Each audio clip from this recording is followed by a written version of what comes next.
ನಮಸ್ಕಾರ, ಈ ನ್ಯೂಸ್ ಟಿವಿಗೆ ಸ್ವಾಗತ. ನಾನು ಶ್ರಾವಣಿ. ಮೊದಲಿಗೆ ಹೆಡ್ಲೈನ್ಸ್. ದ್ವಿಚಕ್ರ ವಾಹನ ಸೈಲೆನ್ಸರ್ ಘರ್ಷಣೆ ವಿರುದ್ಧ ಪ್ರಶ್ನೆ ಮಾಡಿದ ಎಎಸ್ಐ ಮೇಲೆ ದೌರ್ಜನ್ಯ ಹಲ್ಲೆ. ನಾಗಾರ್ಜುನ ಕಾಲೇಜು ವಿದ್ಯಾರ್ಥಿಗಳ ಅಟ್ಟಹಾಸ. ಬಯಲು ಸೀಮೆಯಲ್ಲೂ ಆಪಲ್ ಬೆಳೆದು ಸೈ ಎನಿಸಿಕೊಂಡ ಯುವ ರೈತ. ಬಿರು ಬೇಸಿಗೆಯಲ್ಲೂ ಕಾಶ್ಮೀರ ಮಾದರಿ ಆಪಲ್ ನೋಡಬೇಕೆ? ನಮ್ಮ ತೋಟಕ್ಕೆ ಬನ್ನಿ. ಅಡ್ಡಗಲ್ ಅನಿಲ್. ಲಾರಿ ಹಾಗೂ ಕಾರು ನಡುವೆ ಭೀಕರ ರಸ್ತೆ ಅಪಘಾತ. ಒಂದೇ ಕುಟುಂಬದ 4 ಸ್ಥಳದಲ್ಲಿ ದುರ್ಮರಣ. ದೇವರ ದರ್ಶನ ಪಡೆದು ವಾಪಸ್ಸಾಗುವ ವೇಳೆ ಘಟನೆ. ನಗೆಗಡಲಿನಲ್ಲಿ ತೇಲಿಸಿದ ಜಾರುಟ್ಲು ಪರಿಷೆ. ಹೂವಿನ ಪಲ್ಲಕ್ಕಿಯಲ್ಲಿ ಮೆರವಣಿಗೆ. ಪರಿಷೆ ನೋಡಲು ಆಗಮಿಸಿದ ಮುಸ್ಲಿಂ ಮಹಿಳೆಯರು.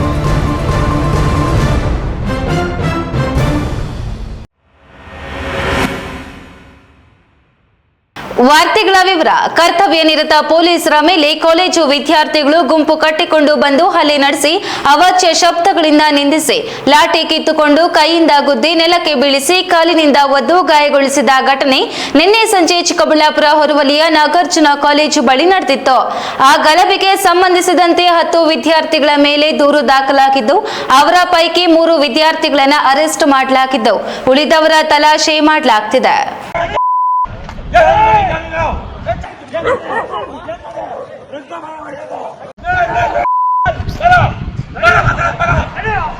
ಚಿಕ್ಕಬಳ್ಳಾಪುರ ಹೊರವಲಯದ ನಾಗಾರ್ಜುನ ಕಾಲೇಜಿನ ಬಳಿ ಕರ್ತವ್ಯ ನಿರ್ವಹಿಸುತ್ತಿದ್ದ ನಂದಿ ಪೊಲೀಸ್ ಠಾಣೆಯ ಎಎಸ್ಐ ಗಂಗರಾಜು ಮತ್ತು ಪಿಸಿ ಗಂಗರಾಜು ಅವರನ್ನ ಇದೇ ಕಾಲೇಜಿನ 7-8 ವಿದ್ಯಾರ್ಥಿಗಳು ಗುಂಪು ಕಟ್ಟಿಕೊಂಡು ಲಾಠಿ ಕಿತ್ಕೊಂಡು ಕೈಯಿಂದ ಗುದ್ದಿ ನೆಲಕ್ಕೆ ಬೀಳಿಸಿ ಕಾಲಿನಿಂದ ಒದ್ದು ಗಾಯಗೊಳಿಸಿದ ಘಟನೆ, ಹಾಡು ಹಗಲೇ ಹಲ್ಲೆ ನಡೆಸಿ ಕರ್ತವ್ಯಕ್ಕೆ ಅಡ್ಡಿಪಡಿಸಿದ ಘಟನೆ ನಡೆದಿದೆ.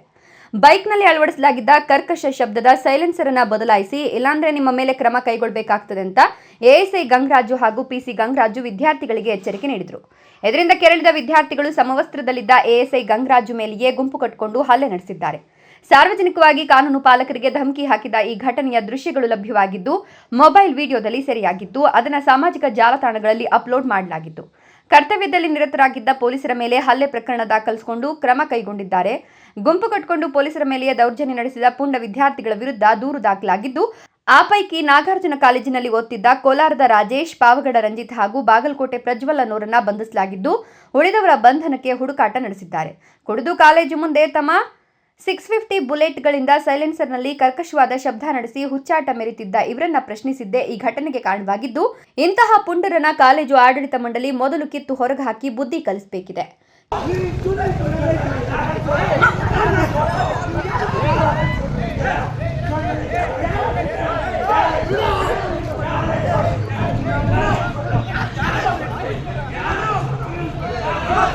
ಕೆಎಸ್ ನಾರಾಯಣಸ್ವಾಮಿ, ಈ ನ್ಯೂಸ್ ಟಿವಿ, ಚಿಕ್ಕಬಳ್ಳಾಪುರ.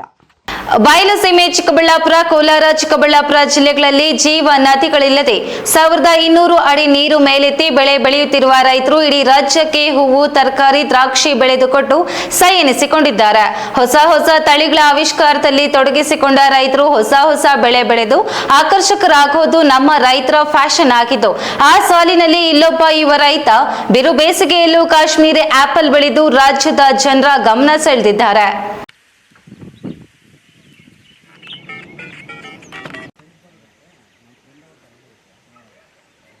ಹೀಗೆ ಕೆಂಪಾಗಿರುವ ಆಪಲ್ ನೋಡ್ತಿದ್ರೆ ಯಾರಿಗಾದ್ರೂ ಬಾಯಿಯಲ್ಲಿ ನೀರು ಬರುವುದು ಖಚಿತ. ಅಷ್ಟಕ್ಕೂ ನಾವು ಆಪಲ್ಗಳನ್ನು ಅಂಗಡಿಗಳಲ್ಲಿ ನೋಡಿದ್ದೇವೆ, ಕೊಂಡುಕೊಂಡು ಅದರ ರುಚಿ ಸವಿದಿದ್ದೇವೆ ಅಷ್ಟೇ. ಆದರೆ ನೇರವಾಗಿ ಮರದಲ್ಲಿ ಬಿಟ್ಟ ಆಪಲ್ ನೀವು ನೋಡಿರೋದೇ ಅಪರೂಪ. ಈ ಆಪಲ್ ಗಿಡ ನೋಡಬೇಕು ಅಂದರೆ ಕಾಶ್ಮೀರಕ್ಕೂ ಇಲ್ಲ ಊಟಿಗೂ ಹೋಗಬೇಕು. ಅದು ಚಿಮ್ಮು ಸುರಿಯುವ ಹಿಮದಲ್ಲಿ ನೋಡಬೇಕು. ಆದರೆ ನಾವು ತೋರಿಸ್ತಿರೋ ಈ ಆಪಲ್ ತೋಟ ನಮ್ಮೂರಲ್ಲೇ ಬೆಳೆದು ನಿಂತು ಗೊಂಚಲಾಗಿ ಟೊಮ್ಯಾಟೊ ಥರ ಬಿಟ್ಟು ಹಣ್ಣಾಗಿರುವ ಆಪಲ್ ಗಿಡ. ಇದು ಬೆಳೆದಿರೋದು ಚಿಕ್ಕಬಳ್ಳಾಪುರ ಜಿಲ್ಲೆ ಮಂಡಿಕಲ್ ಹೋಬಳಿಯ ಅಡ್ಡಗಲ್ ಗ್ರಾಮದ ಯುವಕ ಅಡ್ಡಗಲ್ ಅನಿಲ್ ಎಂಬ ಯುವಕ.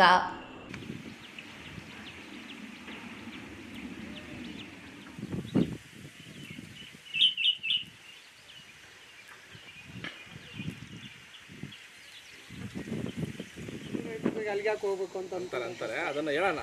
ನಾವು ಔಷಧಿ ಹೊಡಿ ನೀವು ನಂಬಿದ್ರು ಬಿಟ್ರು ಇದು ಸತ್ಯ. ಒಂದು ವೇಳೆ ನಿಮಗೇನಾದ್ರೂ ಅನುಮಾನ ಇದ್ರೆ ನೀವೇ ನೇರವಾಗಿ ಹೋಗಿ ಕಣ್ಣಾರೆ ನೋಡಿ ಕೈಯಿಂದ ಮುಟ್ಟಿ ಖಾತರಿಪಡಿಸಿಕೊಳ್ಳಬಹುದು. ಚಿಕ್ಕಬಳ್ಳಾಪುರ ತಾಲೂಕು ಅಂದ್ರೇನೆ ಹಾಗೆ. ವಿವಿಧ ಹೊಸ ಆವಿಷ್ಕಾರದಲ್ಲಿ ತೋಟಗಾರಿಕಾ ಬೆಳೆಗಳನ್ನ ಬೆಳೆದು ಇಡೀ ರಾಜ್ಯದ ಗಮನ ಸೆಳೆಯುವ ಕೆಲಸ ಮಾಡುತ್ತಾರೆ. ಇಂದು ನಾವು ನಿಮಗೆ ತೋರಿಸ್ತಿರೋ ಕಾಶ್ಮೀರ ಆಪಲ್ ಬೆಳೆದ ಯುವ ರೈತ ಅಡ್ಡಗಲ್ ಅನಿಲ್ ನಮ್ಮ ಹವಾಗುಣಕ್ಕೆ ವ್ಯತಿರಿಕ್ತವಾದ ಸಂದರ್ಭದಲ್ಲೂ ಆಪಲ್ ಬೆಳೆಯಲು ಸೆಣಸಾಡಿ ಯಶಸ್ವಿಯಾದ ಕತೆ ಹೇಳ್ತಾರೆ, ಕೇಳಿ. ಸರ್, ಈಗ ಚಿಕ್ಕಬಳ್ಳಾಪುರ ಅದರಲ್ಲೂ ಬಯಲು ಸೀಮೆ, ಇಲ್ಲಿ ರಾಗಿ ಬೆಳೆದು ಇಂಥ ತರಕಾರಿ ಬೆಳೆಗಳು ಬೆಳೆಯುವಂಥದ್ದು ಸವಾಲಿನ ಪ್ರಶ್ನೆ. ಸೊ ಅಂಥದ್ರಲ್ಲಿ ಕಾಶ್ಮೀರದಲ್ಲೂ ಊಟಿಯಲ್ಲೂ ಬೆಳೀತಕ್ಕಂಥ ತುಂಬ ಕೋಲ್ಡ್ ವಾತಾವರಣದಲ್ಲಿ ಬೆಳೀತಕ್ಕಂಥ ಆಪಲನ್ನು ನೀವು ಬೆಳೆದು ಸೈ ಅನ್ಸ್ಕೊಂಡಿದ್ದೀರಿ. ಈ ಒಂದು ಹಳ್ಳಿಯ ಒಬ್ಬ ರೈತರಾಗಿ ಯಾವ ರೀತಿ ನಿಮ್ಮ ಎಕ್ಸ್ಪೀರಿಯೆನ್ಸ್ ಇತ್ತು, ಏನು ಈ ಆಪಲ್ ಬೆಳೆಯೋಕ್ಕೆ ನಿಮಗೆ ಇನ್ಸ್ಪಿರೇಷನ್ ಏನು ಅಂತ? ಸರ್, ನನಗೆ ಮೊದಲಿಂದ ಕೂಡ ಆಪಲ್ಲು ಮತ್ತು ಆರೆಂಜು ಎರಡೂ ಬೆಳಿಬೇಕು ಅಂತ ತುಂಬ ಇಷ್ಟ ಇರೋದು. ಫಸ್ಟಿಂದನೂ ಕೂಡ ಏನಾದ್ರು ಕಾಶ್ಮೀರ ಕಡೆ ಬೆಳೆಯುವಂಥ ಆಪಲ್ಲು ಯಾಕೆ ನಮ್ಮ ಕರ್ನಾಟಕದಲ್ಲಿ ನಾವು ಈ ಕಡೆ ಬೆಳಿಬಾರ್ದು ಅನ್ನೋದೊಂದು ಆಸೆ ಇತ್ತು. ಸಾಮಾನ್ಯವಾಗಿ ಯೂಟ್ಯೂಬಲ್ಲಿ ನೋಡ್ತಾ ಇದ್ದ ಸಂದರ್ಭದಲ್ಲಿ ಕಾಣಿಸ್ಕೊಳ್ಳೋದು ಅಲ್ಲಿ ಇಲ್ಲಿ ಆಪಲ್ ಗಿಡಗಳು ನಾವು ಅಲ್ಲಿ ಹಾಕಿದ್ದೀವಿ ಅಂತ ಕಾಣಿಸ್ಕೊಳ್ಳೋದು. ಕೆಲವೊಂದು ತೋಟಗಳ ಕಡೆ ನಾನೆಲ್ಲ ವಿಸಿಟ್ ಮಾಡಿದೆ, ಕೇಳೋಣ ಇದ್ರ ಬಗ್ಗೆ ಸ್ವಲ್ಪ ತಿಳ್ಕೊಳ್ಳೋಣ ಅಂಥೇಳಿ ಬಿಜಾಪುರವರೆಗೂ ಹೋಗಿದ್ದೀನಿ. ಈ ಕಡೆ ಸುಲುಬೆಲೆ ಆ ತಾತ ಆ ಕಡೆ ಎಲ್ಲ ಹೋಗ್ಬಿಟ್ಟು ಎಲ್ಲ ನೋಡ್ಕೊಂಬಂದೆ. ಅಷ್ಟೊಂದು ಫಸ್ಲು ಇರಲಿಲ್ಲ, ಕಾಯಿ ಕಚ್ಚಿರಲಿಲ್ಲ, ಗಿಡಕ್ಕೊಂದು 10, 20, 5 ಹಿಂಗಿರೋದು. ನಾನು ಯೋಚನೆ ಮಾಡಿದೆ, ಇಷ್ಟು ಕಾಯಿ ಬಂದಿದೆ, ನಾವು ಸುಮಾರು ಇನ್ವೆಸ್ಟ್ ಮಾಡಿ ಗಿಡಗಳು ಹಾಕ್ತೀವಿ, ಕಾಯಿ ಜಾಸ್ತಿ ಬರಲಿಲ್ಲ ಅಂದರೆ ನಮಗೆ ಮತ್ತೆ ಲಾಸ್ ಅಲ್ವಾ ಅಂತ ನೋಡಿದೆ. ಆಮೇಲೆ ಸ್ವಲ್ಪ ಯೋಚನೆನೂ ಮಾಡಿದೆ, ಆಗಲಿ ಒಂದು ಸರಿ ನಾವು ಹಾಕಿ ಯಾಕೆ ಟ್ರೈ ಮಾಡಬಾರ್ದು, ನಾವು ಯಾಕೆ ಎಲ್ಲ ಕರೆಕ್ಟಾಗಿ ಮೈಂಟೈನ್ ಮಾಡಿದ್ರೆ ಕಾಯಿ ಯಾಕೆ ಬರೋಲ್ಲ ಅಂಥೇಳಿ ಅಂದ್ಕೊಂಡೆ. ಆಮೇಲೆ ಗುಬ್ಬಿ ತುಮಕೂರು ಡಿಸ್ಟಿಕ್ಕು ಆರಾಧ್ಯ ನರ್ಸರಿ ಶಶಿಯಣ್ಣ ಅವ್ರ ನಂಬರ್ ಸಿಕ್ತು ನನಗೆ. ಮತ್ತು ಅವ್ರನ್ನ ಕಾಂಟ್ಯಾಕ್ಟ್ ಮಾಡಿದೆ, ಅಣ್ಣ ಈ ರೀತಿ ನಾವು ಆಪಲ್ ಆಗಬೇಕು ಅಂದ್ಕೊಂಡಿದ್ವಿ, ಆಪಲ್ ಗಿಡಗಳಿದೆಯಾ ನಿಮ್ಮಲ್ಲಿ? ಅಂದರೆ ಇದೇ ಅಪ್ಪ ಅಂದರು. ಆಮೇಲೆ ಸ್ವಲ್ಪ ದಿನ ಒಂದು ತಿಂಗಳು ಕಾಲ ಯಾವಾಗಲೂ ಫೋನ್ ಮಾಡ್ತಾಯಿದ್ದೆ, ಅಣ್ಣ ಅದ್ರ ಬಗ್ಗೆ ಹೇಳಿ, ಮಾಹಿತಿ ಹೇಳಿ ಅಂತ. ಭಯ ಆಗೋದು ನಮಗೆ, ಆಗ್ತದೆ ಇಲ್ವೋ ಅಂತ. ಆಮೇಲೆ ಶಶಿಯಣ್ಣ ಅವರು ಕೂಡ ಧೈರ್ಯ ಕೊಟ್ಟರು ನನಗೆ, ನಾನು ಇದೀನಪ್ಪ, ನೀನು ಧೈರ್ಯವಾಗಿ ಹಾಕು ಅಂತ. ನಮ್ಮ ಬಿರು ಬೇಸಿಗೆ ಕನಿಷ್ಠ 25ರಿಂದ ಗರಿಷ್ಠ 34 ಡಿಗ್ರಿ ಸೆಲ್ಸಿಯಸ್ನಷ್ಟು ಬಿಸಿ ವಾತಾವರಣದಲ್ಲೂ ಸದಾ ತಂಪಾದ ವಾತಾವರಣದಲ್ಲೇ ಬೆಳೆಯುವ ಆಪಲ್ ಅನ್ನು ನಮ್ಮಲ್ಲೂ ಬೆಳೆಯಲು ಸಾಧ್ಯವಾಗುತ್ತೆ ಅನ್ನೋ ತಳಿಯನ್ನ ಕಾಶ್ಮೀರಕ್ಕೆ ಹೋಗಿ ಒರಿಜಿನಲ್ ಸಸಿ ತಂದು ನಮ್ಮ ವಾತಾವರಣಕ್ಕೆ ಅಭಿವೃದ್ಧಿಪಡಿಸಿದ ಗುಬ್ಬಿ ಆರಾಧ್ಯ ನರ್ಸರಿ ಮಾಲೀಕ ಶಶಿಕುಮಾರ್ ಆ ಸಸ್ಯಗಳನ್ನು ಅಡ್ಡಗಲ್ ಅನಿಲ್ ಅವರಿಗೆ ನೀಡಿ ಅವರಿಂದ ಕೃಷಿ ಮಾಡಿಸಿದ್ರು. ಆ ಗಿಡ ಈಗ ಬೆಳೆದು ಫಸಲು ಬಿಟ್ಟು ಆ ಫಸಲು ಹಣ್ಣಾಗಿ ಮಾರುಕಟ್ಟೆಗೆ ಹೋಗುವಾಗ ಒಮ್ಮೆ ಆ ತೋಟಕ್ಕೆ ಭೇಟಿ ಕೊಟ್ಟು ಪರಿಶೀಲಿಸಿದ್ರು. ಆದರೆ ಅವರೇ ಅಚ್ಚರಿ ಪಡುವ ರೀತಿಯಲ್ಲಿ ಬೆಳೆ ಬಂದಿರುವುದಕ್ಕೆ ತುಂಬಾ ಖುಷಿ ಪಟ್ಟಿದ್ದಾರೆ. ಅವರು ಈ ನ್ಯೂಸ್ ಟಿವಿಯೊಂದಿಗೆ ಮಾತನಾಡಿ, ನಾನು ಸೀಬೆ ಗಿಡ ಸಸಿ ನರ್ಸರಿಯಲ್ಲಿ ರಾಜ್ಯದಲ್ಲಿ ಪ್ರಸಿದ್ಧಿಯನ್ನ ಪಡೆದಿದ್ದೇವೆ. ಆದರೆ ಆಪಲ್ ನರ್ಸರಿ ಮಾಡಿದ್ದು ಇದೇ ಮೊದಲು. ಕಾಶ್ಮೀರದಿಂದ ಸಸಿ ತರಿಸಿ ಬೇರೆಯವರಿಗೂ ನೀಡಿದ್ದೇವೆ. ಅಲ್ಲಿ ಗಿಡಕ್ಕೆ 3-4 ಕಾಯಿ ಕಚ್ಚುವಿದ್ದು ಬಿಟ್ರೆ ಈ ರೀತಿ ಗಿಡಕ್ಕೆ 100-200 ಕಾಯಿ ಕಚ್ಚಿ ಗೊಂಚಲಾಗಿ ಬೆಳೆದು ಬಂಪರ್ ಬೆಳೆ ಎನಿಸಿಕೊಂಡಿದ್ದು ಮಾತ್ರ ಇದೇ ಮೊದಲು. ಪ್ರಯೋಗ ರೂಪದಲ್ಲಿ ಅನಿಲ್ ಅವರಿಗೆ ಸಸಿ ನೀಡಿದ್ದೆ. ಆದರೆ ಅವರ ಅಚಲವಾದ ಆಸಕ್ತಿಯಿಂದ ಇಷ್ಟೊಂದು ಚೆನ್ನಾಗಿ ಬೆಳೆ ಬೆಳೆದು ಸೈ ಎನಿಸಿಕೊಂಡಿದ್ದಾರೆ. ಇದು ಇತರೆ ಯುವಕರಿಗೂ ಮಾದರಿಯಾಗಬೇಕು ಎಂದರು. ಸೊ ಅಲ್ಲೇನಾಯಿತು, ನನಗೂ ಅವತ್ತು ಮೈಂಡಲ್ಲಿ ಅಂದ್ಕೊಂಡೆ, ನಾವು ಹೋಗ್ಬಿಟ್ಟು ಒಂದು ಸ್ವಲ್ಪ ಇದು ಕೃಷಿ ಬಗ್ಗೆ ಏನಾದ್ರು ಮಾಡಬೇಕು ಆಪಲ್ ಬಗ್ಗೆ ಅಂತ. ಬಟ್ ನನಗೆ ಆಪಲ್ ಕೃಷಿ ಮಾಡ್ಸೋಕ್ಕೆ ತುಂಬ ಭಯ ಇತ್ತು. ಯಾಕೆಂದರೆ ಮೇಯ್ನ್ ಥಿಂಗು ನಮ್ಮ ಟೆಂಪ್ರೇಚರು, ನಮ್ಮಲ್ಲಿ ನೀರಿನ ಅಭಾವ, ನಮ್ಮಲ್ಲಿ ವಾತಾವರಣ ವ್ಯತಿರಿಕ್ತವಾಗಿರುತ್ತೆ, ಹೀಟ್ ವೇವ್ಸ್ ಈ ಥರ ಎಲ್ಲ ಬರ್ತಾ ಇರುತ್ತೆ. ಸೊ ನಮ್ಮ ಕಡೆ ಆಪಲ್ ಆಗಲ್ಲ ಅನ್ನೋದು 100% ನನಗೆ ಕಾನ್ಫಿಡೆನ್ಸ್ ಇತ್ತು, ಆಗಲ್ಲ ಅಂತ. ಸೊ ಅನಿಲ್ ಅವ್ರು ಫೋನ್ ಮಾಡಿಬಿಟ್ಟು, ನಾನು ಈ ಥರ ಆಪಲ್ ಕೃಷಿ ಮಾಡಬೇಕು ಅಂದ್ಕೊಂಡಿದ್ದೀನಿ ಅಂದರು. ನಾನು ಅವತ್ತು ಹೇಳಿದ್ದು ಒಂದೇ ಮಾತು ಅವ್ರಿಗೆ, ನೋಡಿ ಸರ್, ಇದು ನಮಗೆ ವಾತಾವರಣಕ್ಕೆ ವ್ಯತಿರಿಕ್ತವಾದ ಬೆಳೆ. ಸೊ ಇದು 100% ಬರುತ್ತೆ ಅಂತ ನಾನಂತೂ ಗ್ಯಾರಂಟಿ ಕೊಡೋಲ್ಲ. ನಿಮ್ಮ ರಿಸ್ಕ್ ಮೇಲೆ ನೀವು ಧೈರ್ಯಪಟ್ಟು ಹಾಕ್ತೀರಾ ಅಂದರೆ 100% ಬರುತ್ತೆ ಅಂತ ನನಗೆ ಹೇಳಿದ್ದಾರೆ ಕಾಶ್ಮೀರಲ್ಲಿ. ಪ್ರಯತ್ನ ಪಡೋಣ, ಜೊತೆಯಲ್ಲಿ ಗ್ಯಾರಂಟಿ ಸಕ್ಸಸ್ ಆದರೆ ಇಬ್ಬರಿಗೂ ಒಳ್ಳೆಯದಾಗತ್ತೆ ಅಂತೇಳಿ ನಾವು ಅವತ್ತು ಎಂಕ್ವೈರಿ ಮಾಡಿದ್ರು. ಇನ್ನು ಆಪಲ್ ಮಾರಾಟಕ್ಕೆ ಮಾರುಕಟ್ಟೆ ಹುಡುಕಾಡಬೇಕಿಲ್ಲ. ನಮ್ಮೂರ ಚಿಲ್ಲರೆ ಮಾರಾಟಗಾರರಿಗೆ ಕೊಟ್ಟರು ಮಾರಾಟ ಮಾಡ್ತಾರೆ. ಆದರೆ ಅನಿಲ್ ಅವರು ಮಾತ್ರ, ನನಗೆ ಆ ರೀತಿ ಮಾರಾಟದ ಬದಲು ಗ್ರಾಹಕರು ನೇರವಾಗಿ ತೋಟಕ್ಕೆ ಬಂದು ಅವರಿಗೆ ಬೇಕಾದ ಹಣ್ಣನ್ನು ಆಯ್ಕೆ ಮಾಡಿಕೊಳ್ಳಲಿ, ತೋಟ ಒಮ್ಮೆ ನೋಡಲಿ, ಆಪಲ್ ಗಿಡದೊಂದಿಗೆ ಸೆಲ್ಫಿ ತೆಗೆದುಕೊಳ್ಳಲಿ. ನಮ್ಮ ತೋಟಕ್ಕೂ ಈಶಾ ಸನ್ನಿಧಿಗೂ ಕೆಲವೇ ಕಿಲೋಮೀಟರ್ ಅಂತರವಿದೆ. ನಮ್ಮ ತಾಲೂಕಿನ ಸುತ್ತಮುತ್ತ ಇರುವ ಪ್ರವಾಸಿ ಸ್ಥಳಗಳಿಗೆ ಬರುವ ಪ್ರವಾಸಿಗರು ಒಮ್ಮೆ ನಮ್ಮ ತೋಟ ನೋಡಲು, ನಾವು ಬೆಳೆದ ಆಪಲ್ ಸವಿದು ನಮ್ಮನ್ನು ಖುಷಿ ಪಡಿಸಲು ಎಂಬ ಬಯಕೆ ವ್ಯಕ್ತಪಡಿಸಿದ್ದಾರೆ. ಇಲ್ಲಿ ಈಶಾ ಫೌಂಡೇಶನ್ಗೆ ಬೇಜಾನ್ ಜನ ಬರ್ತಾ ಇರ್ತಾರೆ ಸರ್, ತುಂಬ ಹತ್ರ ನಮಗೆ. ಈ ರೀತಿ ಟೂರಿಸಮ್ ಅವರೆಲ್ಲ ಬರ್ತಾ ಇರ್ತಾರೆ. ಹೈದ್ರಾಬಾದ್ ಹೋಗುವಂಥ ಹೈವೇ ರೋಡ್ ಪಕ್ಕದಲ್ಲಿರೋದಂಥದ್ದು 3-4 ಕಿಲೋಮೀಟ್ರು ನಮ್ಮ ತೋಟ. ಬರೋವಂಥವ್ರು ಇಲ್ಲೇ ಬಂದು ತೋಟ ನೋಡಿ ಸೆಲ್ಫಿ ಫೋಟೋಸ್ ಎಲ್ಲ ತಗೊಂಡು, ಬೇಕಂದರೆ ಇಲ್ಲೇ ತೋಟದಲ್ಲೇ ಟಿಫನ್ ಮಾಡಿಕೊಂಡು ಇಲ್ಲೇ ನಾವು, ಯಾಕಂದರೆ ರೈತರು ನಾವು ಎಲ್ಲ ಆರ್ಗ್ಯಾನಿಕಲ್ಲಾಗಿ ನಾವು ಕಾಯನ್ನು ಬೆಳೆಸಿರೋವಂಥದ್ದು, ಯಾವುದೇ ಮುದ್ದುಗಳು ನಾವು ಹೊಡೆದಿಲ್ಲ. ಸೊ ಹಂಗಾಗಿ ತೋಟದಲ್ಲಿ ಅವರು ಒಂಥರ ಖುಷಿಯಾಗಿ, ನಾವು ರೈತರು ಬೆವರು ಸುರಿಸಿ ಕಷ್ಟಪಟ್ಟಿದ್ದೀವಿ, ಅವರು ಒಂಥರ ಫ್ರೆಶ್ ಕಾಯಿ ಇಲ್ಲೇ ತೋಟದಲ್ಲೇ ಕಿತ್ಕೊಳ್ತೀವಿ ಸರ್, ಕಿತ್ಕೊಡ್ತೀವಿ. ಅವ್ರು ಯಾವ ಕಾಯಿ ಹೇಳಿದ್ರೆ ಆ ಕಾಯಿ ಕಿತ್ಕೊಡ್ತೀನಿ, ಇಲ್ಲೇ ತೂಕ ಹಾಕ್ಕೊಂಡು ಕೊಡ್ತೀನಿ. ನಮಗೂ ಒಂದು 200-250 ರೂಪಾಯಿ ಈಗ, ಯಾಕಂದರೆ ಇವತ್ತು ಅಂಗಡಿಯಲ್ಲಿ 300 ರೂಪಾಯಿ ಕೊಡ್ತಾರೆ, ನಮ್ಮ ಹತ್ರ 170-200 ತಗೊಂಡು ಇನ್ನು 50 ರೂಪಾಯಿ ಲಾಭ ತಗೊತಾರೆ. ಆ ಕಾಶ್ಮೀರದಂತೂ ಸುಳ್ಳು ಬೇರೆ ಹೇಳ್ತಾರೆ. ಇಲ್ಲಿ ತೋಟದಲ್ಲಿ ಬಂದು ಫ್ರೆಶ್ ಕಾಯಿ ಕಿತ್ಕೊಂಡು 250 ರೂಪಾಯಿ ಕೊಟ್ಟು ಹೋದರೆ ಅವರಿಂದ ನಾವು ಕೂಡ ಜೀವನ ನಡೆಸ್ಕೊತೀವಲ್ವ. ಒಟ್ನಲ್ಲಿ ಅಸಾಧ್ಯವಾದುದನ್ನು ಸಾಧ್ಯ ಎಂದು ಮಾಡಿ ತೋರಿಸುವ ರೈತರು ಒಂದು ರೀತಿಯ ಸಾಧಕರಿದ್ದಂತೆ, ಆವಿಷ್ಕಾರಿಗಳಿದ್ದಂತೆ. ಇವರು ಮತ್ತೊಬ್ಬರಿಗೆ ಮಾದರಿಯಾಗಲಿ. KS ನಾರಾಯಣಸ್ವಾಮಿ, ಈ ನ್ಯೂಸ್ ಟಿವಿ, ಚಿಕ್ಕಬಳ್ಳಾಪುರ. ಖಾಸಗಿ ಪಾಯಿಂಟ್ ಅಂಗಡಿಗೆ ಪಾಯಿಂಟ್ ಡಬ್ಬಗಳನ್ನು ತುಂಬಿಕೊಂಡು ಸಾಕ್ತಿದ್ದ ವಾಹನ ರಸ್ತೆ ಕಾಮಗಾರಿಗೆ ಹಾಕಿದ್ದ ತಡೆಗೋಡೆ ತಪ್ಪಿಸಲು ಹೋಗಿ ಬ್ರೇಕ್ ಹಾಕಿದ ರಭಸಕ್ಕೆ ಡಿವೈಡರ್ಗೆ ಡಿಕ್ಕಿ ಹೊಡೆದು 2 ಪಲ್ಟಿ ಹಾಕಿದ್ದು ಪಾಯಿಂಟ್ ಎಲ್ಲ ರಸ್ತೆಗೆ ಬಿದ್ದು ಚೆಲ್ಲಾಪಿಲಿಯಾಗಿದೆ. ಇನ್ನು ಅಪಘಾತವಾದ ಕೂಡಲೇ ಸ್ಥಳದಿಂದ ಡ್ರೈವರ್ ಪರಾರಿಯಾಗಿದ್ದು ಮಾಲೀಕನಿಗೆ ಕೈಕಾಲು ಮುರಿದು ಆಸ್ಪತ್ರೆಗೆ ದಾಖಲಾಗಿದ್ದಾರೆ.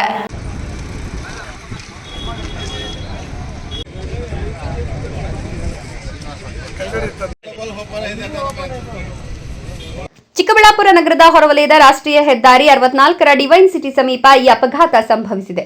ಮಂಚೇನಹಳ್ಳಿ ಟೋಲ್ಗೇಟ್ ಬಳಿಯಿಂದ ಚಿಕ್ಕಬಳ್ಳಾಪುರ ನಗರದ ರಾಘವೇಂದ್ರ ಟೈರ್ಸ್ ಅಂಗಡಿಗೆ ಸುಮಾರು 10 ಲಕ್ಷ ರೂಪಾಯಿ ಮೌಲ್ಯದ ಪೇಂಟ್ಸ್ ಡಬ್ಬಿಗಳನ್ನು ಸಾಗಿಸುತ್ತಿದ್ದ ಕ್ಯಾಂಟರ್ ವಾಹನ ನಿಯಂತ್ರಣ ತಪ್ಪಿ ಡಿವೈಡರ್ಗೆ ಡಿಕ್ಕಿ ಹೊಡೆದು ರಸ್ತೆ ಮೇಲೆ ಉಳಿಬಿದ್ದಿದೆ. ಅಪಘಾತದ ಪರಿಣಾಮ ಪೇಂಟ್ ಡಬ್ಬಿಗಳು ಸಿಡಿದು ರಸ್ತೆಯೆಲ್ಲ ಬಿಳಿ ಬಣ್ಣದಿಂದ ಆವೃತವಾದಂತಾಯಿತು.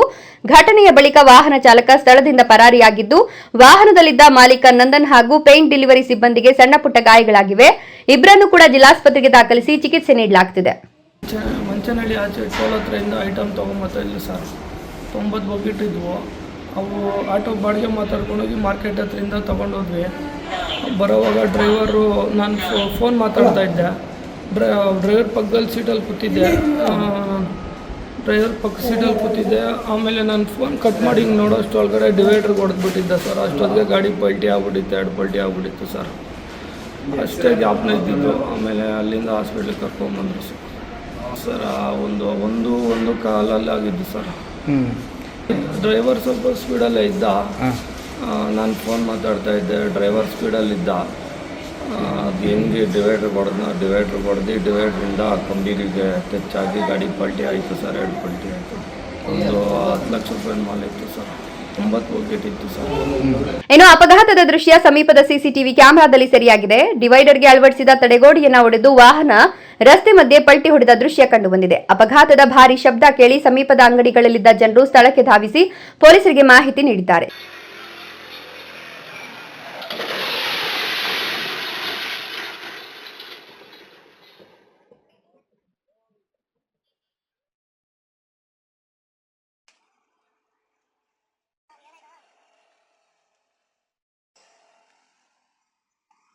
ಚಾಲಕನ ಅತಿವೇಗ ಹಾಗೂ ಅಜಾಗರೂಕ ಚಾಲನೆಯೇ ಅಪಘಾತಕ್ಕೆ ಕಾರಣ ಅಂತ ಶಂಕಿಸಲಾಗಿದೆ. ವಿಷಯ ತಿಳಿದು ಗ್ರಾಮಾಂತರ ಪೊಲೀಸರು ಸ್ಥಳಕ್ಕೆ ಭೇಟಿ ನೀಡಿ ಜೆಸಿಬಿ ಸಹಾಯದಿಂದ ಅಪಘಾತಕ್ಕೀಡಾದ ವಾಹನವನ್ನು ತೆರವುಗೊಳಿಸಿ ಸಂಚಾರ ಸುಗಮಗೊಳಿಸಿದ್ದಾರೆ.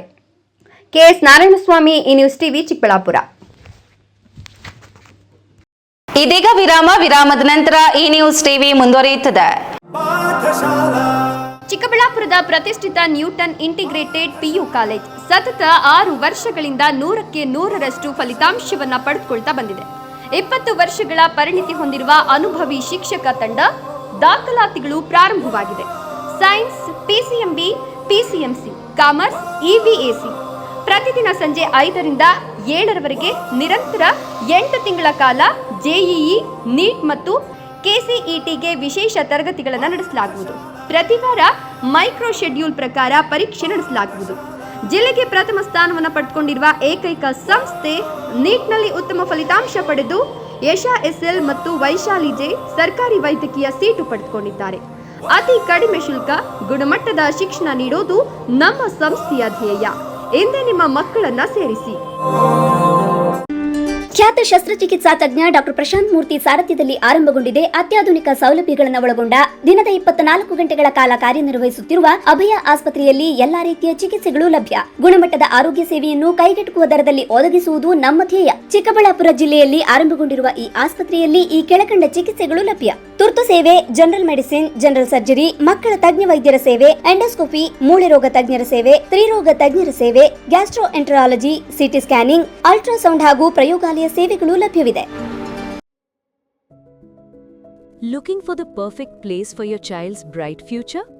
Welcome to Dolphins Group of Educational Institutions, where excellence begins from the very first step. Our new Montessori program designed to nurture young minds with care and creativity. With experienced faculty, safe and reliable transport facilities, and separate secure hostel accommodation, we ensure comfort, safety, and quality education at every stage. From foundational learning to higher education, we build confidence, character, and success. Dolphins Group of Educational Institutions, empowering young minds. Admissions open now. ವಿರಾಮದ ನಂತರ ಈ news ಟಿವಿಗೆ ಸ್ವಾಗತ. ಬಾಗೇಪಲ್ಲಿ ಗ್ರಾಮ ದೇವತೆ ಗಂಗಮ್ಮ ದೇವಿಯ ಧರ್ಮರಾಯ ಸ್ವಾಮಿ ಕರಕದ ಪ್ರಯುಕ್ತ ಪಟ್ಟಣದಲ್ಲಿ ಶುಕ್ರವಾರ ಸಂಜೆ ಜಾರುಟ್ಲು ಪರಿಷೆ ದೇವಿಯ ಮೂರ್ತಿಯನ್ನ ಹೂವಿನ ಪಲ್ಲಕ್ಕಿಯಲ್ಲಿ ಮೆರವಣಿಗೆ ಮತ್ತು ಮೇಲೂರಿನ ವಹ್ನಿಕುಲ ಧರ್ಮೇಶ್ ಕಲಶದ ಕರಗ ಹೊತ್ತು ನೃತ್ಯ ಮಾಡಿದ್ರು.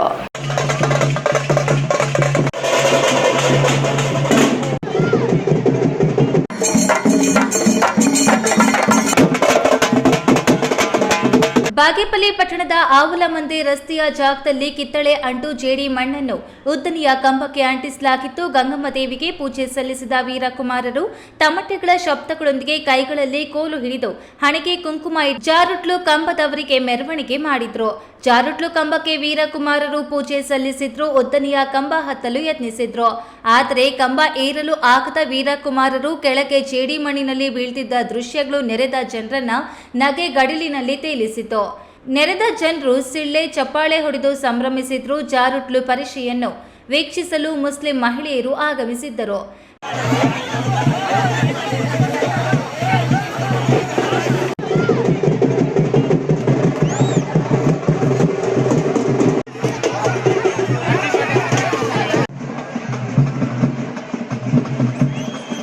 ಪಟ್ಟಣದ ಗಂಗಮ್ಮ ದೇವಾಲಯದಿಂದ ಡಾಕ್ಟರ್ ಎಚ್.ಎನ್. ವೃತ್ತದವರೆಗೆ ರಾಘವೇಂದ್ರ ಸ್ವಾಮಿ ಮಠದವರೆಗೆ ಗಂಗಮ್ಮ ದೇವಿ ಉತ್ಸವ ಮೂರ್ತಿಯನ್ನ ಇದೇ ಪ್ರಪ್ರಥಮ ಬಾರಿಗೆ ಕೇರಳಂನ ಚಂಡೆ ಕಲಾವಿದರು ಚಂಡೆಗಳ ಶಬ್ದದೊಂದಿಗೆ ಹೂವಿನ ಪಲ್ಲಕ್ಕಿಯಲ್ಲಿ ಮೆರವಣಿಗೆ ಮಾಡಲಾಯಿತು.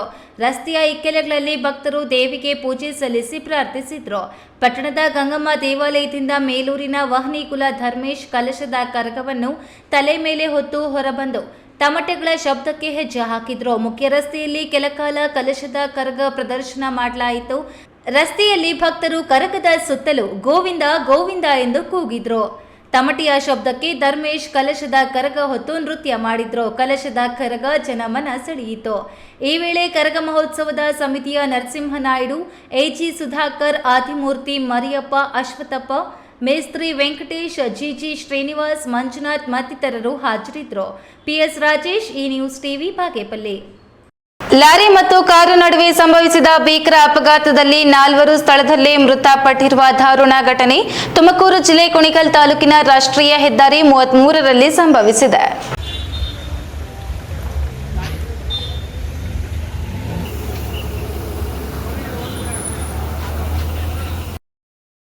ದೇವರ ದರ್ಶನ ಪಡೆದು ವಿಶೇಷ ಪೂಜೆ ಸಲ್ಲಿಸಿ ವಾಪಸ್ ಬರ್ತಿದ್ದ ವೇಳೆ ತುಮಕೂರು ಜಿಲ್ಲೆ ಕುಣಿಗಲ್ ತಾಲೂಕಿನ ರಾಷ್ಟ್ರೀಯ ಹೆದ್ದಾರಿ 33ರ ಟಿಎಂ ರಸ್ತೆ ಹುನ್ನೇನಹಳ್ಳಿ ಬಳಿ ಲಾರಿ ಮತ್ತು ಕಾರು ನಡುವೆ ಭೀಕರ ರಸ್ತೆ ಅಪಘಾತ ಸಂಭವಿಸಿ ಒಂದೇ ಕುಟುಂಬದ 4 ಸ್ಥಳದಲ್ಲೇ ದಾರುಣವಾಗಿ ಮೃತಪಟ್ಟಿದ್ದಾರೆ. ಮೃತ ವ್ಯಕ್ತಿಗಳು ಮಂಡ್ಯ ನಗರದ ವಾಸಿ ಕುಮಾರ್ ನರಸಿಂಹಸ್ವಾಮಿ 65 ವರ್ಷ, ಪತ್ನಿ ಕೆಆರ್ ಗಾಯತ್ರಿ 60 ವರ್ಷ, ಮತ್ತೋರ್ವ ಗಾಯತ್ರಿ ಸೇರಿದಂತೆ 4 ಮೃತಪಟ್ಟಿದ್ದಾರೆ. ಕುಮಾರ್ ನರಸಿಂಹಸ್ವಾಮಿ ಕುಟುಂಬದವರು ತುಮಕೂರು ಬಳಿ ಇರುವ ದೇವರಾಯನ ದುರ್ಗಾ ದೇವಾಲಯಕ್ಕೆ ಹೋಗಿ ದೇವರ ದರ್ಶನ ಪಡೆದು ವಿಶೇಷ ಪೂಜೆ ಸಲ್ಲಿಸಿ ವಾಪಸ್ ಮಂಡ್ಯಕ್ಕೆ ಬರ್ತಿದ್ದ ವೇಳೆ ಕುಣಿಗಲ್ ಕಡೆಯಿಂದ ತುಮಕೂರು ಕಡೆಗೆ ತೆರಳುತ್ತಿದ್ದ ಲಾರಿ ಡಿಕ್ಕಿ ಹೊಡೆದ ಪರಿಣಾಮ ಈ ಘಟನೆ ಸಂಭವಿಸಿದೆ ಎಂದು ತಿಳಿದು ಬಂದಿದೆ. ಸ್ಥಳಕ್ಕೆ ಕುಣಿಗಲ್ ಪೊಲೀಸರು ಭೇಟಿ ನೀಡಿ ಪರಿಶೀಲನೆ ನಡೆಸಿದ್ದಾರೆ. ತಿಮ್ಮಯ್ಯ, ಈ ನ್ಯೂಸ್ ಟಿವಿ, ತುಮಕೂರು.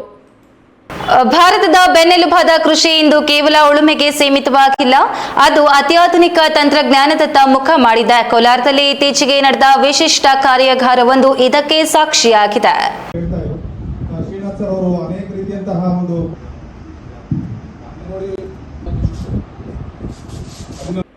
ಕೋಲಾರದಲ್ಲಿ ತುಮಕೂರು ವಿಶ್ವವಿದ್ಯಾಲಯದ ಅರ್ಥಶಾಸ್ತ್ರ ವಿಭಾಗದ ವಿದ್ಯಾರ್ಥಿಗಳೊಂದಿಗೆ ಸಂವಾದ ನಡೆಸಿದ ಪ್ರಗತಿಪರ ರೈತ ಹಾಗೂ ಉದ್ಯಮಿ ಸಿಎಂಆರ್ ಶ್ರೀನಾಥ್ ಅವರು ಕೃಷಿ ಮಾರುಕಟ್ಟೆಯ ಹಳೆಯ ಪದ್ಧತಿಯಿಂದ ಹಿಡಿದು ಇಂದಿನ ಆರ್ಟಿಫಿಷಿಯಲ್ ಇಂಟೆಲಿಜೆನ್ಸ್ ವರೆಗಿನ ಪ್ರಯಾಣವನ್ನ ವಿವರಿಸಿದ್ದಾರೆ. ಕೋಲಾರ ಎಂದರೆ ನೆನಪಾಗುವುದು ಚಿನ್ನದ ಗಣಿ ಮತ್ತು ಟೊಮ್ಯಾಟೊ ಮಾರುಕಟ್ಟೆ. ಇದೇ ಮಾರುಕಟ್ಟೆಯ ದಿಗ್ಗಜ ಸಿಎಂಆರ್ ಶ್ರೀನಾಥ್ ಅವರು ತುಮಕೂರು ವಿಶ್ವವಿದ್ಯಾಲಯದ ಸಂಶೋಧನಾ ವಿದ್ಯಾರ್ಥಿಗಳೊಂದಿಗೆ ಮುಖಾಮುಖಿಯಾದರು. ಈ ಸಂವಾದದಲ್ಲಿ ಕೃಷಿ ಮಾರುಕಟ್ಟೆಯ ಇತಿಹಾಸ ಮತ್ತು ಭವಿಷ್ಯದ ಬಗ್ಗೆ ಸುದೀರ್ಘ ಚರ್ಚೆ ನಡೆಯಿತು. ವಿನಿಮಯ ಪದ್ಧತಿಯಿಂದ ಆರಂಭವಾಗಿ ಸಂತೆಯ ಮೂಲಕ ಇಂದು ಡಿಜಿಟಲ್ ಮಾರ್ಕೆಟಿಂಗ್ ಹಂತಕ್ಕೆ ತಲುಪಿರುವ ಪಯಣ, ಸರ್ಕಾರಿ ವ್ಯವಸ್ಥೆ, ಎಪಿಎಂಸಿ, ಹಾಪ್ಕಾಮ್ಸ್ ಮತ್ತು ಸಫಲ್ನಂತಹ ಸಂಸ್ಥೆಗಳು ರೈತರಿಗೆ ನೀಡುತ್ತಿರುವ ವೇದಿಕೆ ಬಗ್ಗೆ ತಿಳಿಸಿದರು.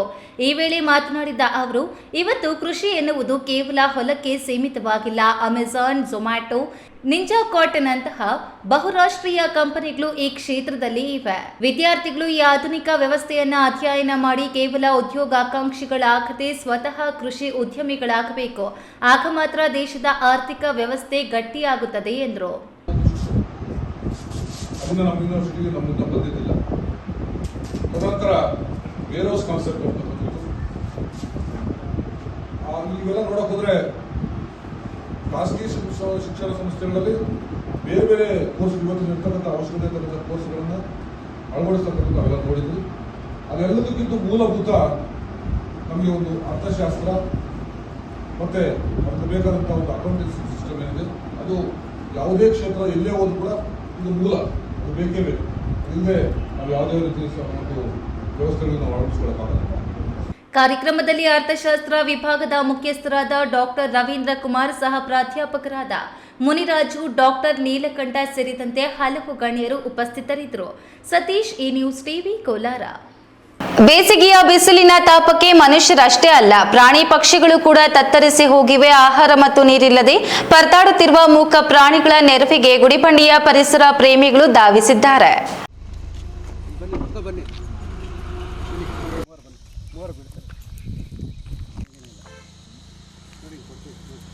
ಬಿಸಿಲಿನ ಬೇಕಿಗೆ ಗುಡಿಬಂಡೆ ತಾಲೂಕು ಬೆಂದು ಹೋಗ್ತಿದೆ. ಕಾಡಿನಲ್ಲಿ ಆಹಾರ ಮತ್ತು ನೀರಿನ ಮೂಲಗಳು ಬತ್ತಿ ಹೋಗುತ್ತಿರುವುದರಿಂದ ಪ್ರಾಣಿಗಳು ಹಸಿವಿನಿಂದ ಕಂಗಾಲಾಗಿವೆ.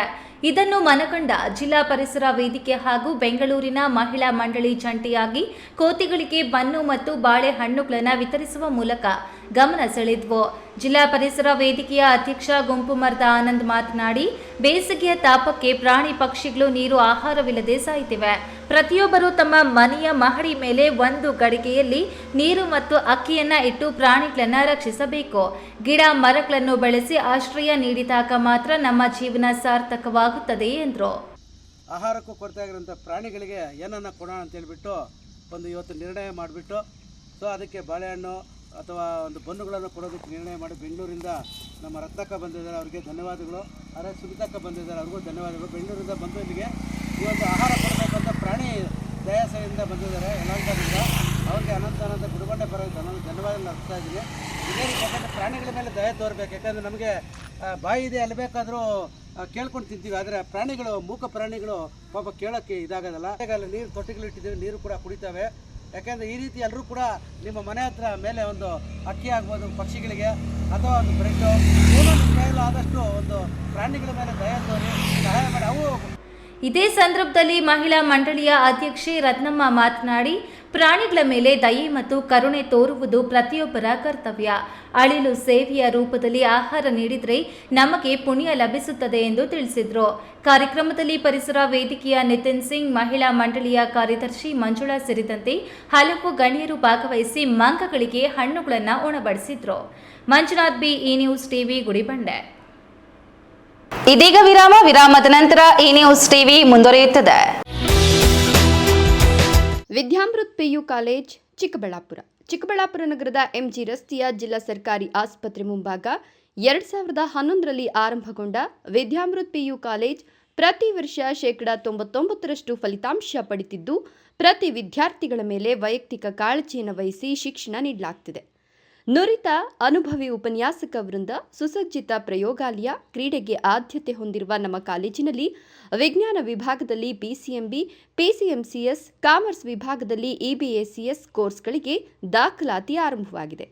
KCET, ನೀಟ್ ಹಾಗೂ JEEಗೆ ವಿಶೇಷ ತರಗತಿಗಳನ್ನು ನಡೆಸಲಾಗುವುದು. ನಿಮ್ಮ ಮಕ್ಕಳ ಉಜ್ವಲ ಭವಿಷ್ಯಕ್ಕಾಗಿ ಎಂದೇ ವಿದ್ಯಾಮೃತ PU ಕಾಲೇಜಿಗೆ ಸೇರಿಸಿ. ಭಾರತದ ಪ್ರತಿಷ್ಠಿತ ದ್ವಿಚಕ್ರ ವಾಹನಗಳಲ್ಲಿ ಒಂದಾದ ಹೀರೋ ಬೈಕ್ಗಳು ಚಿಕ್ಕಬಳ್ಳಾಪುರ ಜಿಲ್ಲೆಯಲ್ಲಿ ಲಭ್ಯ.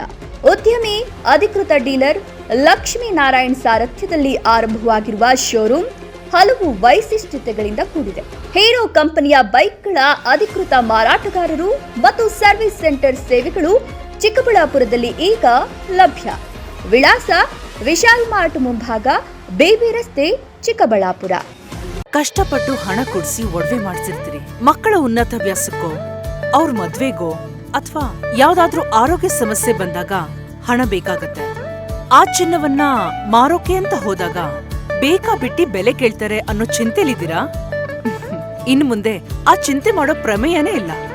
ಇಂದೇ ಹಿಂದೂಸ್ತಾನ್ ಗೋಲ್ಡ್ ಕಂಪನಿಗೆ ಬನ್ನಿ. ತಾವು ಅಡ ಇಟ್ಟಿರೋ ಚಿನ್ನವನ್ನ ತಕ್ಷಣ ಬಿಡಿಸಿ ಇಂದಿನ ಆನ್ಲೈನ್ ಬೆಲೆಗೆ ಕೊಂಡ್ಕೊಂಡು ಕೂಡಲೇ ಬಾಕಿ ಹಣವನ್ನ ನಿಮ್ ಕೈ ಕೊಡ್ತಾರೆ. ನಿಮ್ಮ ಕನಸಿನ ಸಾಕಾರಕ್ಕೆ ಜೊತೆ ಆಗ್ತಾರೆ. ಹಿಂದೂಸ್ತಾನ್ ಗೋಲ್ಡ್ ಕಂಪನಿ, ಇದು ನಿಮ್ಮ ಕಂಪನಿ ಅಲ್ಲ, ನಮ್ಮೆಲ್ಲರ ಕಂಪನಿ. ವಿರಾಮದ ನಂತರ ಈ ನ್ಯೂಸ್ ಟಿವಿಗೆ ಮತ್ತೆ ಸ್ವಾಗತ. ಇದೀಗ ಸಂಕ್ಷಿಪ್ತ ಸುದ್ದಿಗಳು. ಕರ್ನಾಟಕ ಮಾತ್ರ ಮಹಾಸಭಾ ತಾಲೂಕು ಅಧ್ಯಕ್ಷರಾಗಿ ತಳವಾರ ನಾಗರಾಜು, ಉಪಾಧ್ಯಕ್ಷರಾಗಿ TD ಮುನಿಯಪ್ಪ, ಕಾರ್ಯದರ್ಶಿಯಾಗಿ ತೂಪಕೆರೆ ವೆಂಕಟೇಶ್, ಖಜಾಂಚಿಯಾಗಿ ಕಾಡನೂರು ಲಕ್ಕಪ್ಪರನ್ನ ಘೋಷಣೆ ಮಾಡಿದ ಜಿಲ್ಲಾ ಮಾತ್ರ ಮಹಾಸಭಾ ಬೆಂಗಳೂರು ಗ್ರಾಮಾಂತರ ಜಿಲ್ಲೆಯ ಅಧ್ಯಕ್ಷರಾದ HM ಸುಬ್ಬರಾಜು ಘೋಷಣೆ ಮಾಡಿದ್ದಾರೆ. ದೊಡ್ಡಬಳ್ಳಾಪುರದ ಪ್ರವಾಸಿ ಮಂದಿರದಲ್ಲಿ ನಡೆದ ಸುದ್ದಿಗೋಷ್ಠಿಯಲ್ಲಿ ತಾಲೂಕು ಮಾತ್ರ ಮಹಾಸಭಾದ ನೂತನ ಪದಾಧಿಕಾರಿಗಳ ಘೋಷಣೆ ಮಾಡಲಾಗಿತ್ತು. ಇದೇ ವೇಳೆ ಮಾಧ್ಯಮದವರೊಂದಿಗೆ ಮಾತನಾಡಿದ ಜಿಲ್ಲಾಧ್ಯಕ್ಷರಾದ HM ಸುಬ್ಬರಾಜು, ಕರ್ನಾಟಕ ಮಾತ್ರ ಮಹಾಸಭಾ ಯಾರ ವಿರೋಧವೂ ಮಾಡಿದ ಸಂಘಟನೆಯಲ್ಲ, ನಮ್ಮ ಸಮುದಾಯ ಮಕ್ಕಳ ಭವಿಷ್ಯಕ್ಕಾಗಿ ಹುಟ್ಟುಹಾಕಿದ ಸಂಘಟನೆಯಾಗಿದೆ. ರಾಜಕೀಯ, ಶೈಕ್ಷಣಿಕ ಮತ್ತು ಆರ್ಥಿಕವಾಗಿ ಸಮುದಾಯವನ್ನು ಬಲಿಷ್ಠಗೊಳಿಸುವ ಕೆಲಸ ಸಂಘಟನೆ ಮಾಡಲಿದೆ ಎಂದರು. ನೂತನ ಅಧ್ಯಕ್ಷರಾದ ತಳವಾರ ನಾಗರಾಜು ಮಾತನಾಡಿ, ಸಂಘಟನೆಯ ಮೂಲಕ ಸಮುದಾಯ ಕಟ್ಟುವ ಕೆಲಸ ಮಾಡುವುದರ ಜೊತೆಗೆ ಶೈಕ್ಷಣಿಕವಾಗಿ ಮತ್ತು ಆರ್ಥಿಕವಾಗಿ ಸಮುದಾಯವನ್ನು ಅಭಿವೃದ್ಧಿ ಮಾಡುವ ಕೆಲಸ ಮಾಡುವೆ ಎಂದರು. ಕೊನೆಯದಾಗಿ ಮತ್ತೊಮ್ಮೆ ಹೆಡ್ಲೈನ್ಸ್. ದ್ವಿಚಕ್ರ ವಾಹನ ಸೈಲೆನ್ಸರ್ ಗರ್ಜನೆ ವಿರುದ್ಧ ಪ್ರಶ್ನೆ ಮಾಡಿದ ASI ಮೇಲೆ ದೌರ್ಜನ್ಯ ಹಲ್ಲೆ, ನಾಗಾರ್ಜುನ ಕಾಲೇಜು ವಿದ್ಯಾರ್ಥಿಗಳ ಅಟ್ಟಹಾಸ. ಬಯಲು ಸೀಮೆಯಲ್ಲೂ ಆಪಲ್ ಬೆಳೆದು ಸೈ ಎನಿಸಿಕೊಂಡ ಯುವ ರೈತ, ಬಿರು ಬೇಸಿಗೆಯಲ್ಲೂ ಕಾಶ್ಮೀರ ಮಾದರಿ ಆಪಲ್ ನೋಡಬೇಕೆ, ನಮ್ಮ ತೋಟಕ್ಕೆ ಬನ್ನಿ, ಅಡ್ಡಗಲ್ ಅನಿಲ್. ಲಾರಿ ಹಾಗೂ ಕಾರು ನಡುವೆ ಭೀಕರ ರಸ್ತೆ ಅಪಘಾತ, ಒಂದೇ ಕುಟುಂಬದ 4 ಸ್ಥಳದಲ್ಲಿ ದುರ್ಮರಣ, ದೇವರ ದರ್ಶನ ಪಡೆದು ವಾಪಸ್ಸಾಗುವ ವೇಳೆ ಘಟನೆ. ನಗೆಗಡಲಿನಲ್ಲಿ ತೇಲಿಸಿದ ಜಾರುಟ್ಲು ಪರಿಷೆ, ಹೂವಿನ ಪಲ್ಲಕ್ಕಿಯಲ್ಲಿ ಮೆರವಣಿಗೆ, ಪರಿಷೆ ನೋಡಲು ಆಗಮಿಸಿದ ಮುಸ್ಲಿಂ ಮಹಿಳೆಯರು. ದಿನನಿತ್ಯದ ಸುದ್ದಿ ಸ್ವಾರಸ್ಯಕ್ಕಾಗಿ ತಪ್ಪದೆ ವೀಕ್ಷಿಸಿ ಈ ನ್ಯೂಸ್ ಟಿವಿ.